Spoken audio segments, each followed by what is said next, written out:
গত বৃহস্পতিবার রংপুর শহরে অবস্থিত জিএম কাদেরের বাসভবন স্কাই ভিউতে সন্ধ্যার দিকে কে বা কাহারা ইট পাটকেল ছুঁড়ে বাড়ির গ্লাস দরজা ভাঙচুর করে। এর পরিপ্রেক্ষিতে একই স্থানে বৈষম্যবিরোধী ছাত্র আন্দোলনের নেতাকর্মীরা এবং জাতীয় পার্টির স্থানীয় নেতাকর্মীরা পাশাপাশি অবস্থান নেয় এবং তাদের মধ্যে বিভিন্ন রকম বাদ বিতণ্ডা তৈরি হয় এবং তাদের মধ্যে পাল্টা ধাওয়াও তৈরি হয়।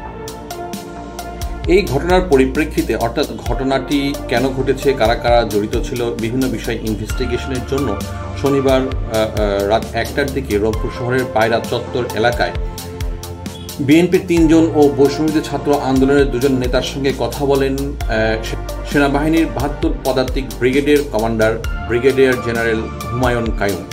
এই সময় তাদেরকে বিভিন্ন রকম হামলা এবং যে ভাঙচুর ঘটনা ঘটেছে সে সমস্ত ছবি দেখিয়ে বিএনপি এবং বৈষম্যবিরোধী ছাত্র আন্দোলনের কাছ থেকে সহায়তা চাওয়া হয় যে তারা এই ভিডিওতে দেখা লোকজনদেরকে চিনতে পারেন কিনা এবং তাদের কাছ থেকে এ ব্যাপারে সহায়তা চান।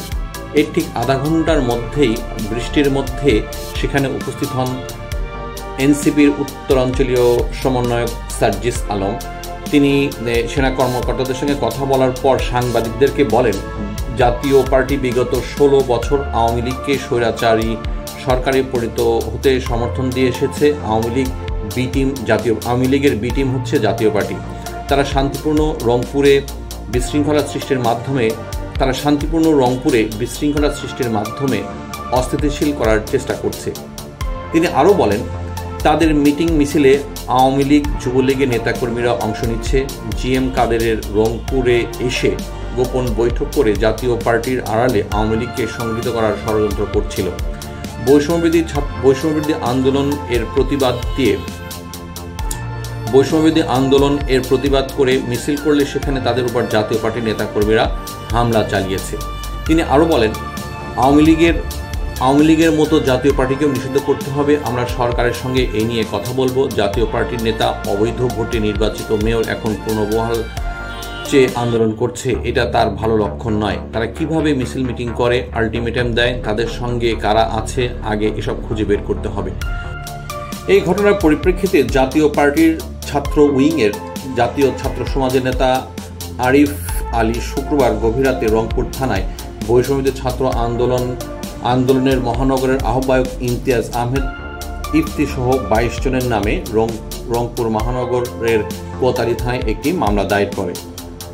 এর পরের দিন অর্থাৎ শনিবার মধ্যরাতের দিকে জাতীয় পার্টির চেয়ারম্যান জিএম কাদের, কো চেয়ারম্যান মোস্তাফিজুর রহমান মোস্তফা সহ জাতীয় পার্টির বিভিন্ন নেতাকর্মী সহ 18 জনের নামে একই থানায় বৈষম্যবিরোধী ছাত্র আন্দোলনের নেতারা মামলা দায়ের করে।